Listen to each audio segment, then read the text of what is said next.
waiting to happen in the very near future. Thank you, Member for Murray Beach. I call the Member for Redlands. Deputy Speaker, I rise today to talk about leadership, vision and keeping promises. And I just want to the member for Toowoomba North contribution is really disappointing. Crime Stoppers are doing an amazing job. That sort of scare campaign is just hurting our community. Shout out to Paul Fitzpatrick in my area. He's doing a great job leading Crime Stoppers. Over the past few weeks, I've attended a number of wonderful leadership ceremonies at my school, inspiring speeches from principals to our students on the characteristics of leadership, with an emphasis on the need to be respectful, honest and to work cooperatively in developing a shared vision for their school community. Can I thank all of my principals? Their leadership has been incredible in this process. In the Redlands, there's been a lot of talk about leadership, and particularly amongst elected representatives. In the Redlands, we've had a Pledge Not to Sledge campaign, great in its intention, but to some elected representatives, signing a pledge and abiding by it are two very different things. Mr Speaker, I know that many in my community are sick and tired of the ongoing poor behaviour. They want to see respectful communication, they want to see honesty, and they want to see their elected representatives cooperating.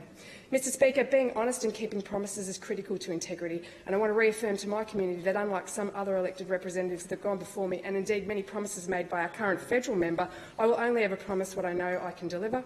I'm not in the business of raising communities' hopes to then dash them with pre-election cheap political stunts. Mr Speaker, I also want to talk about vision, and the member for Broadwater yesterday touched on that in his contribution. Leaders needing to have a vision. I agree that it's important to have that, but it's got to be shared and it's got to be one that's developed in consultation and with input from our communities. And importantly, you've got to have a plan to support the vision with access to genuine funding. Mr Speaker, it's important to listen and consult. We had the Prime Minister and our federal member out in Redlands recently, and they have not done that. On the PM's recent drop-in, he made an underfunded promise to upgrade Wellington Street in Cleveland.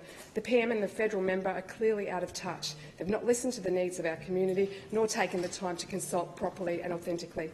Promising a road upgrade that is premised on putting politics before people is not okay.